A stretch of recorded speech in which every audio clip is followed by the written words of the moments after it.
if they do that, they will be locking themselves into the mid-tiny, almost certainly, which again, we saw it earlier. It's certainly doable, but it depends where they want to go with the tiny. I mean, they've got their options. You think that Tiny Tidehunter is a good lane? I'm not saying it is, but you generally see the tiny play it as a 4. I'm saying that it's not happening at all. There's no way it's going to be Tiny Tidehunter in the bottom lane. This is going to be a tiny mid. Yes, I mean specifically, Tiny Tide's not a great lane, but especially into Undying. So that actually might be a Tiny Tide lane in the bottom lane. I What's don't the think DP? so. You think maybe DP4 then? DP4, yeah. Okay. I feel it. You mentioned ranged heroes. DP is indeed a ranged hero. That you can click people down, you do a reasonable amount of damage in the early game. 5 seconds remaining. I'm actually really interested in seeing what these carry picks end up being. We're assuming for Thunder Awaken it's Ember mid, Nature's Prophet offlane. Yep. Which means the last 2 picks will be carries, but because the last 2 picks are carries, and so many carries have already been banned out, we might be really, digging into the dumpster bin for what carries are left, because, TA banned, Pudge banned, SF banned, Morphling banned, Ursa banned, Gyro banned, Monkey King banned, 7 heroes who either are played primarily or often as a carry, and we have 4 more bans, which will be probably used on carries. So what's even going to be left at that point? I mean, you got TB. It's like it's something we got rid of. When we saw Juggernaut come out in the previous series, Sven is available as well. So they get rid of the Medusa. Why would they get rid of the Medusa? I think Thunder Awaken have picked Medusa multiple times this tournament. I'm looking concerned about not having enough damage to get through the Medusa, and so they're picking a carry that's not going to be that good at that. Yeah, both these teams have picked Medusa this tournament and won with it, so both respect the power of the Medusa hero. So this hero can be very difficult to kill. Sven's still unbanned, Lifestealer Jug's still unbanned, Troll is still unbanned, we saw that earlier. Outside of that, I guess Sniper's still unbanned if you want to go Sniper carry, but both teams have anti-Sniper technology ready. I don't think you're that concerned about a Medusa if you plan on picking up a Sniper. You just kind of outrange the Medusa. She's never able to lead on top of you unless she builds a Blink Dagger, and even then you have a lot of escape abilities. When the Medusa is banned out, it makes me think more so the Lifestealer. Yeah, I think I would really not like to play Lifestealer. Lifestealer Sven, I would not want to play against the Medusa. With a Juggernaut on the other side here. So again, like you mentioned, nothing but carries banned out. Certainly, we're beginning to run out. Yeah. I mean, you can always flex the Ember Spirit to pause 1. Possible, though we haven't seen it that often for a reason. It's a very bold play that relies on getting ahead early, because Ember's not like your traditional right-click carry. It relies on getting ahead and then bursting with Sleight of Fists, which is, again, doable. I wouldn't put it past Thunder Awaken to try it, but I think they'll prefer a more traditional carry. Unless they want the Nature's Prophet to perhaps be their carry, then they can have an offlaner. But you mentioned Nature's Prophet into Tide lane, not great for Nature's Prophet. Mm-hmm. Yeah, I mean, the Treants just do absolutely nothing to him. That's how you do the majority of your damage with the Nature's Prophet. So you can dodge that lane no matter what, basically. You switch Nature's Prophet over to pause 5 and Hoodwink to 4, if that's going to be the case. Basically just to dodge that lane out. They get cleared up pretty easily with Anchor Smash as well. They were at the get rid of the Bloodseeker last on Infinity. Certainly don't plan on... Okay, hold on. They're getting rid of the Bloodseeker. It almost makes me think that they could be going for an anti-mage on Infinity. That's a hero that we haven't seen in a very long time. But then the Medusa ban would make absolutely no sense if that were the case. Maybe they're trying to play a little bit of mind games in this one. I mean, maybe they decided that maybe they wanted Juggernaut before and they changed their mind. You can't play anti-mage into the Terrorblade though. So they go for so TB Sven. There are still 2 more good carries left.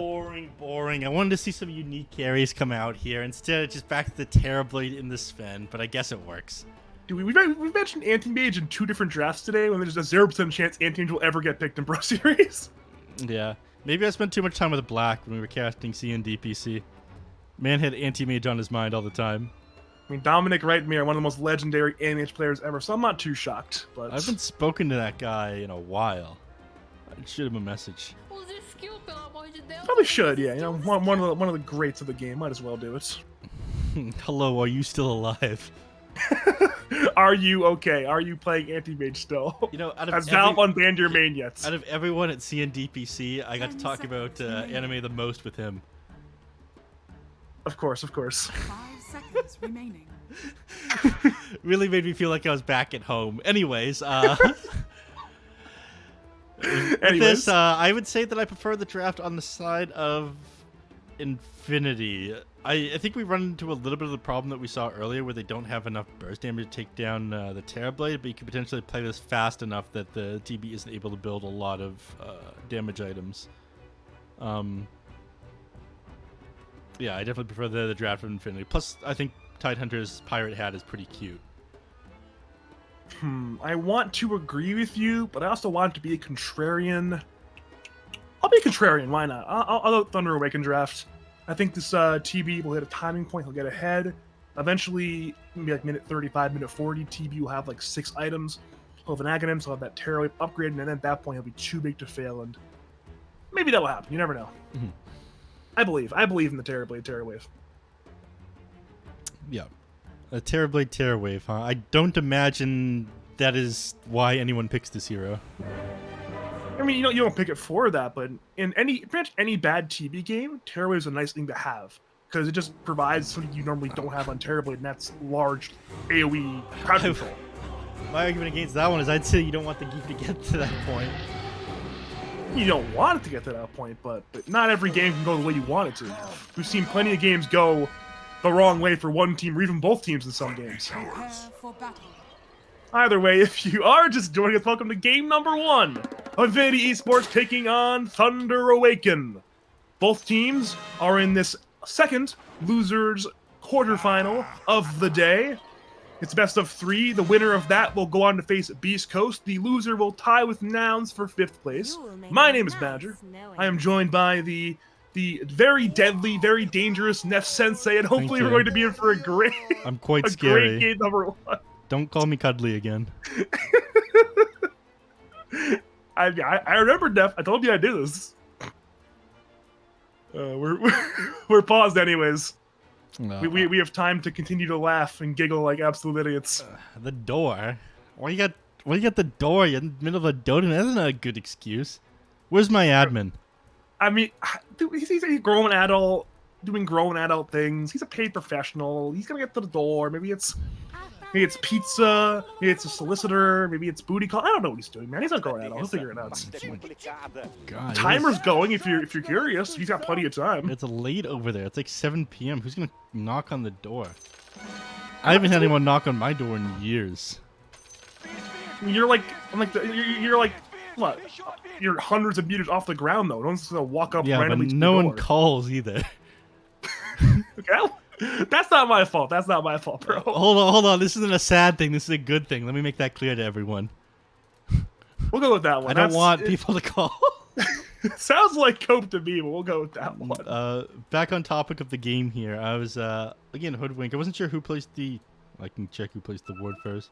They placed them at very similar timings. I think they maybe caught that Genic placed this observer ward over here, so Michael could be about to drop his sentry and dewarding that one. It'd be a nice little boosted gold XP. We have resumed, by the way. After about a minute 15 of paused time, we're back to our pre-horn shenanigans. More wards being placed, so, you know, that's how it goes sometimes. Seconds to battle. This is a bizarre one to place at the beginning of the game. Maybe they just want to scout out potential stacks being made by the Tidehunter. Oh, the war from offlaner. Excel? Yeah. Yeah. I mean, we see Frank the Tank on Tide. Tide, obviously one of the biggest enthusiasts of stacks at the buy camp, so wouldn't be too shocked if they at least get a couple of them in there, here and there. Yeah. The question is who's going to move over to the triangle The and battle clear out those stacks the Tidehunter makes them. I don't know. That's the problem for future. That's the problem for future Infinity and future Thunder Awaken, not for current anybody. Yeah, I mean, you can scout these stacks out, but no one on your team is particularly good at clearing them. Like, maybe the Ember Spirit can flame guard them down, but if you get caught when you're doing that, he just dies. Yeah, I figured it out. They're not actually going to clear the stacks. They're going to kill Tide when he's clearing the stacks. But this guy takes no damage when he's doing that. You have a good counterpoint. You have a very good counterpoints. Speaking of Tide, the Anchor smashes top lane. Meta comes in from Knight. Frank's taking a lot of damage right now. For those who are curious, we call him oh, he's actually gonna die. This is his first blood going to Knight. He brings down Frank. For those who are wondering, we are going to be calling Devil Frank. And we're going to be calling Jim Park Parker, because those are their names, and I'm not sure why they're tagged up like that. I like Jim Park. I think I'm gonna start calling him that from now on. You wanna go with Jim Park? Yeah. Let's go with Jim Park. Why not? Sounds like an amusement park filled with people named Jim. What's the appeal on that? What's your selling points? I don't know. How do you bring them in the door? Sounds quirky. That's something else, Neph. I'll give you that one. Maybe the amusement park is just like an office building and all the gyms are in cubicles and you have to watch them. Oh, bottom lane, we see a kill on Michael brought down by Jim Park and Prada. They caught Michael a little bit isolated to the west side of the lane and they ran him on down. Speaking of Jim Park. Over the top lane as well, we see Ty taking a lot of damage from this TB Undying combination. Tiny's mostly playing outside the lane, cutting the wave, but in that time they are punishing Ty, doing a lot of damage to him. Yeah, I mean, here's the issue with this one. You're running a double strength lane. This is why I was so certain that it wouldn't be Tiny pause 4. Yes, got him. You are running Tiny pause 4, but this is a double melee strength lane against the Undying. And these two don't do much together. Like, all you gotta do is, like, sap up half the Tidehunter's XP, stop him from getting higher levels in Anchor Smash, or Kraken Shell at that point, and then, I don't know, die in this lane, feed TB extra kills. I'm really not a big fan of the support here. I mean, your bottom lane is gonna be decent at the very least. You have Crystal Maiden, Sven down here. You've got good kill potential between the two of them. We already saw it already get one kill, so might see another one, assuming either of your heroes gets too caught alone. For the time being, though, we see a Mango. Speaking of alone, zone from the rune. Oh, what a great segue, Neph! I love it. He's got a 1-1 rune. He might. Okay, Leo is zoning him away right now. Alone is almost dead, actually. Has to use the Fairy Fire just to not. Correction, the Water Rune just to not die. Yep. And Leo Styles is going to match whatever rune he tries to walk for. So, support's going to have to come in. Ideally, Alone moves in, moves in through the bottom, has to pick up that bounty rune close to the 4-minute mark. Prada's dead bottom lane, and it seems like Frank might die top lane during all of that, by the way. Tide will survive, but again, a lot of brawling going in favor of Thunder Awaken right now. Yeah. That makes Ember's game somewhat difficult. He's matching the CS of the Death Prophet at the very least.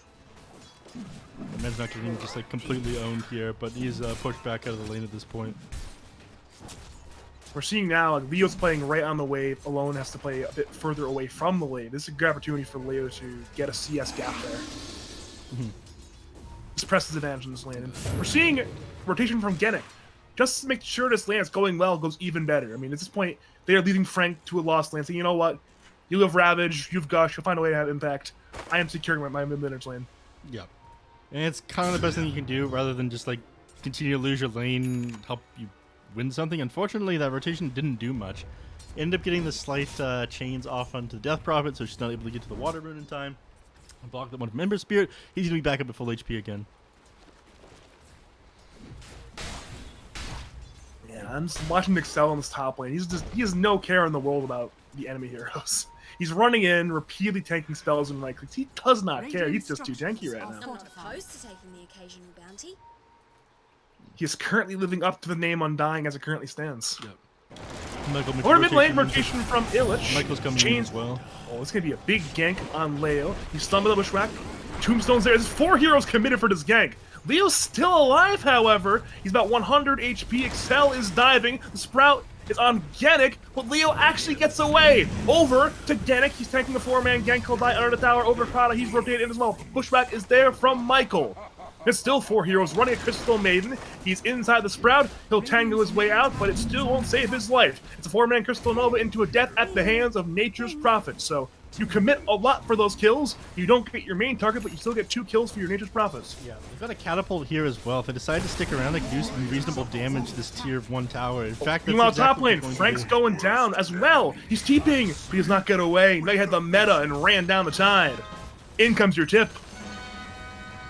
do. Yeah, real respect's real, as they say. Then they're waking up 5-1 so far. That's not bad. Radiant's middle tower is under attack. Yeah, TB #1 net worth right now, about 700 gold ahead of the Sven. He is far and away the happiest man on the map right now. Yeah, by a good margin as well. Oh, Genic denies alone the haste rune. He'll just haste away now.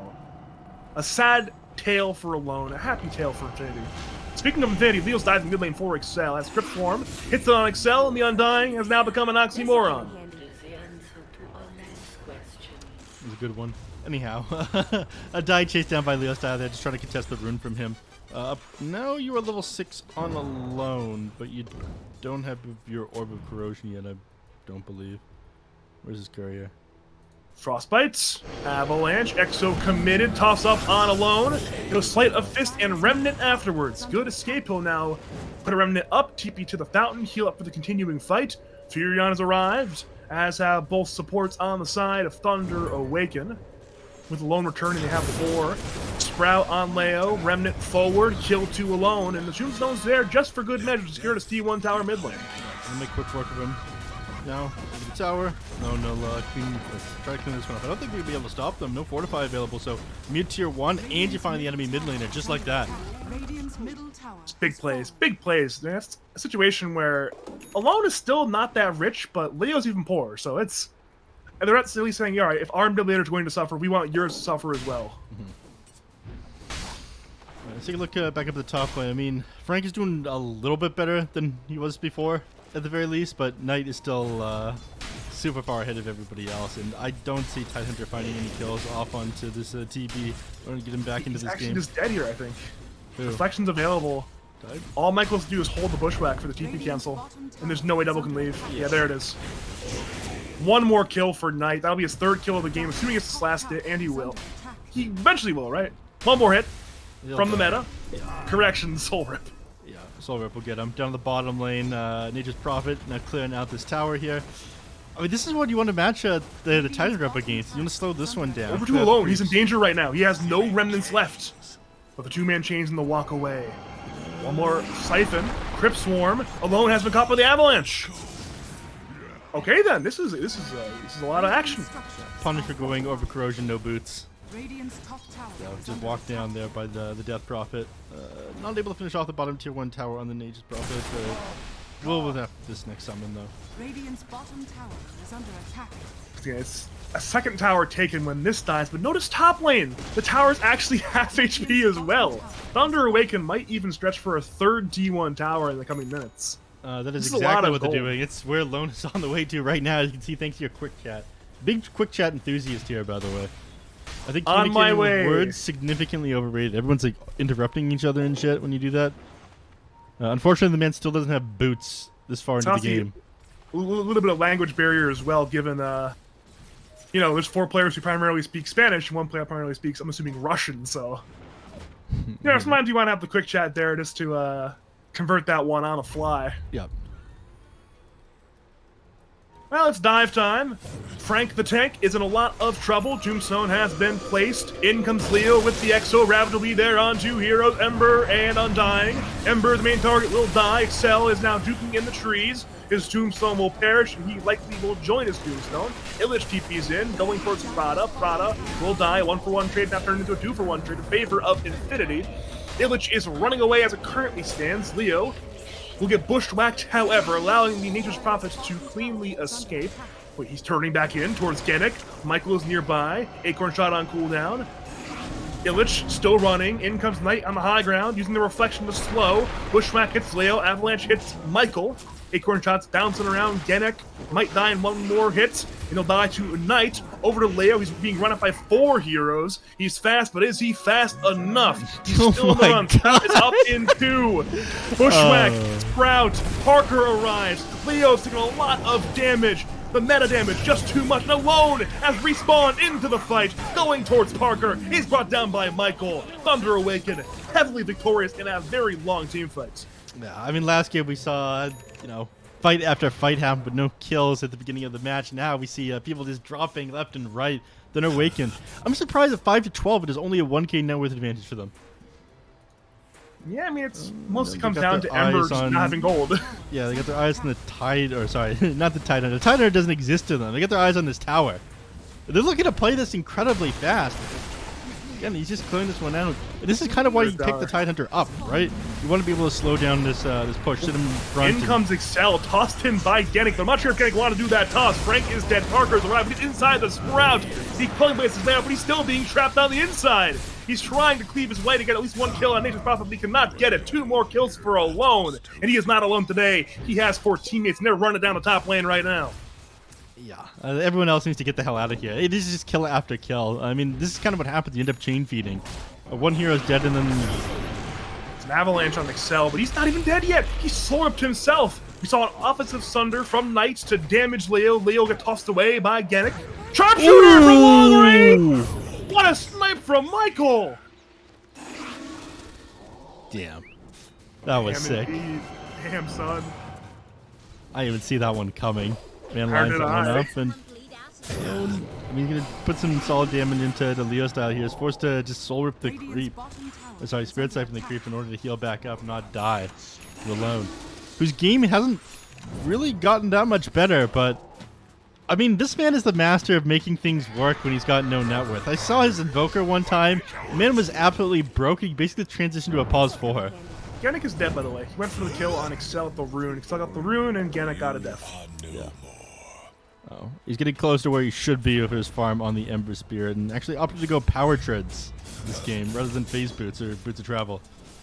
And he's got that max chains plus max slight build, the classic old school South American build from like 2015. I don't even know. The classic old school build is double Battle Fury Daedalus. I mean the build before Battle Fury Daedalus. This was the build before Battle Fury. It was never before Battle Fury Daedalus. I remember that time. It was a wild and crazy time. You got like this skill build, you got like a Desolator. It was wild. Yeah, it lasted for about 3 minutes. Why get Desolator when you could just go right through their armor? Please. Yeah, we learned that later. We learned that like 3 months later. Don't worry. Different times. You were there. You remember. Maybe you don't remember. I don't remember. They went on Frank, by the way, during all of that, but they didn't kill him. Instead, both teams will 3-man smoke headed at different directions. Infinity at Furion, Thunder Awaken at Parker in the jungle. He'll dodge these slight chains, however. He'll walk away, and it seems like Illich has a read on the game as well because he is far and away back right now. He's being pinged out by Genic. Tumbler's Toy, Avalanche, the Gush to follow, toss up in the air. Crystal Maiden is here as well. Leo will use the Exo, and he'll bring down Illich. So, successful gank for Infinity, gets an off-lane kill plus a tower on top. Meanwhile, Thunder Awaken gank not only does not get a kill, but the tower they're at is already dead. They're going to lose the top tower here for sure, but now wrapping around trying to find a kill off onto the CM if they can. Chains on Parker. He's trying to stand his ground, taking a lot of damage. Alone, Remnant away. Parker will attempt lifesteal up. That will not work this time around. Instead, it's Frank and Prada on the run, though the lockdown is not here, really, so Thunder will now back off to the south towards perhaps the bottom lane where Genic is running from Knight and Illich. Alone will Remnant in. Sprout is there on Genic, and Genic will fall to the Nature's Prophet Treants, I believe. Regardless, one more kill there for the side of Thunder Awaken, their 18th kill of the game, and, well, we're seeing pings towards that bottom tier 2 tower. Not an easy tower to get, but there's a lot of will, and if there's a will, there's a way. You got vision on all the heroes inside of Infinity at this point, not to be able to conquer Infinity. Radiant's bottom tower. Oh, poor Prada. He just died, didn't he? Actually, he didn't just die, but he's dead this time around. The sharpshooter from mostly short range was good enough to do a job on that one, so... Again, the net worth lead extends to 4K, and Thunder Awaken, they're in control of this game right now. Yeah. Again, it feels a lot worse than 4K net worth advantage, but maybe Sven's just keeping them in it as far as net worth goes. He's still quite far away from his BKB. He's got a blink dagger keyed up before that. I think at this point he doesn't go for the full BKB. He goes, sorry, he doesn't go for the blink dagger. He just disassembles his Echo Saber into the BKB. Otherwise, he's never going to come online in time. Yeah, I mean it's a sad thing, but it's something you think you have to do. Yeah. Mid lane. Oh, Frank's dead again. He's being gone on by 4. He's very tanky for a man with 5k net worth. God, the body block here from Excel. You just have to hold your Ravage as well. If you commit that, then all of a sudden you don't have a tool for defending your buildings. I think best case scenario, they bait Thunder Awaken into diving onto them with the Tidehunter there, and they Ravage under like a tower flak. It's the only way they manage to find that many kills. Well, this T2 tower mid at the very least is fairly hard to kill, and instead Thunder Awaken will mostly split the map, get some wards up, get some farm. We're seeing a bit of a conflict at this D ward Excel is making. Meanwhile, Gennik's being gone on in the Dire jungle as well. Question is who will die first? The answer is Gennik. Back over to Excel. Actually, instead it's Parker, man fighting alone. Alone will remnant away. Back over to Excel. He's going to the southwest. I believe Infinity know he's here, but he's actually going to TP away in time. All right then, across the map, fantastic stuff from Thunder Awaken. Yeah, managed to get away. Nope. Ooh. Oh no! What a clean bushwhack. Sharpshooters there though. They're afraid to commit onto him because the Ravage. They know the team is relatively close. Problem is, Prada's already dead, and there's one more bushwhack on flank. 2 more kills. Yeah. And again, you saying? Right beside the Roche pit as well, so they're just going to move into this. Metamorphosis has already been popped. They'll clear this out. It's perfect timing. And well, at this point, Thunder Awaken, who are already winning with 2 lives on probably Terrorblade, will begin to win more. They can definitely commit for these 2 remaining Tier 2 towers. I think Infinity know what's going on, but they're not going to stop this. It's not possible at this point. Yeah, not without the Tidehunter.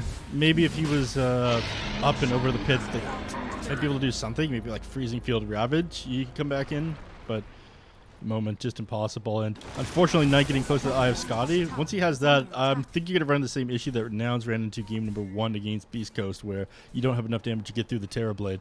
He's always going to be able to get his Sunders off. I mean, if they commit everything to TB, maybe they'll kill him. But even then, if they do that, then Thunder Awaken can respond. They can use their own abilities to counterplay. Commit everything. You don't have enough hard lockdown. As long as you hold him that Manta style to be able to get out of the silence of the Death Prophet, he'll survive. Yeah, because what? Ravage. It's only Ravage, Avalanche, Stormbolt. Or you could be during Avalanche, right? Yeah. Yeah, it's not even that's enough then. Jeez. Well, they have a Terrorblade problem. And they have a severe Terrorblade problem. Meanwhile, bottom lane, ooh, good slight chains in the trees from Alone. Acorn shot finishes the job, though. Over to top lane, we see Parker having a fun time with some illusions. Excel is in the trees, if you're wondering, but I believe he'll be fine. Wait, he showed. Bold play from Malone. Excel will use the Tombstone. Illich TP's in Freezing Field, and the damage from Parker will bring down Excel eventually. Unless he dukes in the trees even harder, Parker will BKB just to TP. Prada is dead. Excel's still alive. Oh no. That was your 9-second BKB, though. That's going to be on cooldown for another 80 seconds here. They can just do whatever they want on the map. You still have Aegis. You have everything available. Sven's not able to fight anymore. And you exchange it for the BKB on Illich, but the one on Parker is a lot more important right now. You're not even going to bother fortifying for this tower. They know that it's deceased. RIP, our friend, the top tier 2 tower. That's 5 towers taken by Thunder Awaken, only 1 taken by Infinity. And map control situations only going to get worse now. Yep. They move back. I guess they don't want to breach high ground up through the top lane, especially with the mid tier 2 still standing. That way, if they do take a fight inside the enemy team's base, they're only able to grab like 1 set of racks. So turn their eyes towards the tier 2 in the mid lane after that. Then I think they'll breach high ground. And with 2.5 minutes left on this Aegis, I mean, there's no reason not to be more aggressive. And it definitely require a lot to break the high ground. But again, well, when you have 2 lives, you can have exactly what they need coming out now. BKB for Alone. He'll be floating on his courier. With that, they'll be able to dive back like super far in and won't get punished by Crystal Maiden or the Death Prophet. You are correct, neph, as always. DP. Meanwhile, we have Leo TPing. I believe he barely gets away, and he barely will get away. Yeah. Under attack. Oh, make some Over to space for his Parker. team. Unfortunately, you just wasted your searing chain, so it didn't have chains off a cooldown in order to get the stun off onto the Sven there. And Death Prophet finishes up Lotus Orb as well, just before that fight. So this one will come in handy. Be able to get away from, I guess, the searing chains, as well as dispel TB reflection. All sorts of things in this game. Knight and Michael are playing under Infinity Vision as it currently stands. Meanwhile, we do see a jump onto Genic on the east side. Excels a two-man DK. Nice running forward pushbacks there on Genic. Genic will most certainly die. The remainder of the team will attempt to get away, but we see a toss in on Knight towards Prada. Prada is dead. Frank has a Ravage. He's half HP, sundered down to half HP from Knight. He's trying to run away, but he's slow bit of Scotty from the Terror Blade and his illusions. The Tide will escape, but again, 2 more kills from Thunder Awaken. And well, it's definitely high ground time. Glyph comes in from Infinity, but the problem is there's still more creeps coming in, so it only delays this push. We have Tiny and CM in 5 seconds. Leo is on the run right now. Knight is hitting T3. T3 tower will die.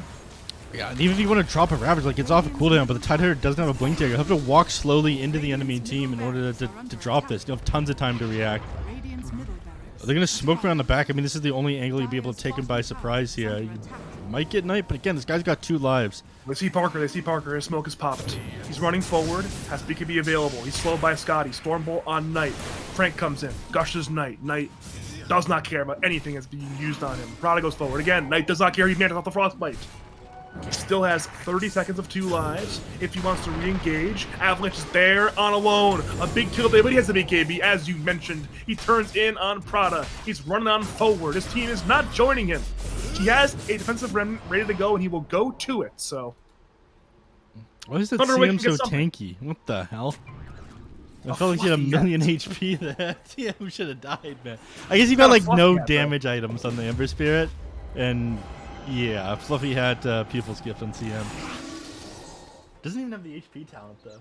Yeah, this Pupil's Gift item is actually just insane. Give you 300 HP. Yeah, it's I mean, it's not only that, it's also 2 armor, which for Crystal Maiden is a big deal. It's a hero who could really use 2 armor. Well, at this point, Thunder Awaken, they actually didn't get as much as they hypothetically could have on that first Roshan, but they got a lot. Yep. They got all the tier 2 towers, they got a tier 3 tower, they got a range racks, they got some kills, and at this point, if you're Thunder Awaken, the play is just wait out for second Roshan, get second Roshan, end the game, correct? Yeah. I mean, you might not even need to wait for the second Roshan. You could just try to breach high ground before that. Yeah, this BKB being worked on right now. The TB. Actually, at this rate, it's probably going to be second Roshan. He's not going to have both these items completed by then. Yeah. If you are Infinity, how do you stop exactly what I have said? Mid lane. Oh no, Frank is being gone on again. He has the Ravage, but he's rooted on up. He's gonna get Sven's not around. Death Prophet's moving the opposite direction. He's not going to commit the Ravage there. He's really been holding it this entire game, but it's the only threat they have to stop Thunder Awaken from just walking up their high ground and killing everybody. By the way, Alone is bottom, rooted by Prada. Alone is forced to BKB. Parker and Prada are on the run. How many Ravages have been used, actually? Is it 1? I've only seen 1. I only remember 1 as well. You see chains on Parker. Meanwhile, Leo's TP is canceled by Michael in the top lane. Illich and Michael are hitting Leo, but he's siphoning both of them. He's still half HP, has the Lotus, but he's still being right-clicked down by Illich. He's out of siphons, and he's now out of HP. 1 more kill for Illich. Meanwhile, mid lane, it's Knight going in with Excel. Excel might die to Parker, but oh my god, the Terror Blade damage with all that crit. It's just too much. Prada falls again. Knight goes for Milliox, and the GG is called. Thunder Awaken take a Infinity very attacks. quick game, number 1. Only 24 minutes, and I think they've been putting on the gas the entire time. We talked about the sick global ganking potential that they had between the Nature's Prophet and the Ember Spirit, but it started coming out at like 5 minutes into the game. We saw 4 heroes in the mid lane just running people down. So, Alone, despite the fact that man doesn't have any farm, well, it doesn't matter if nobody on the enemy team has any farm either. Radiant's middle Well played by them. They actually canceled the Why is the GG. throne not dead? They canceled the Shouldn't the throne GG. be dead? Yeah. Shouldn't the throne be dead by now? Somebody canceled the GG there. Wait, this GG Dude, the way Knight's not Parker- hitting the throne either. Oh my god, the disrespect Alone's gonna try to close this one out. There it goes. Okay, you guys. Okay. I love Dota 2, man. I love Dota 2. What a video game. What a video game. My favorite of video games. That's. Yeah. But I mean, Thunder Awaken, a resounding, dominant, completely one-sided game 1 victory. Pure Infinity, you have to mix it up for game 2, right? Yeah. I don't know why win probability is ever going in the favor of Infinity this game. It just, again, felt like from the start, maybe it just figured, okay, mid lane's not going so well for the Ember Spirit. He's getting shut down. But again, it didn't matter. Alone managed to find tons of kills. He managed to do a lot of damage. Even if he doesn't have a ton of farm, Knight's going to pick up the slack for him. So, regardless of the fact that his net worth around like the 8-10 minute mark was pretty far behind where you want it to be, he played so fast with his team that it kind of defeats, okay, your net worth should be at X amount by this time. Well played there by them on Thunder Awaken. Maybe if Illich was less farmed, it'd be a lot more playable. Like, say if both Illich and Alone were not that farmed, then it'd be just the Night Terror Blade, but there were 2 very farmed cores. Yeah. And you're playing that game, and both Parker and Leo are not farmed enough to be the 2-core answer to Thunder Awaken's 2 farmed cores. So. Yep. But that is going to be it for game number 1. We'll see if Infinity are able to bring it back before the next game. For now, it is going to be all. We're going to go to a short break of 5-10 minutes. We'll see you guys soon with game number 2, whether or not Infinity can bounce this one back. Stay tuned.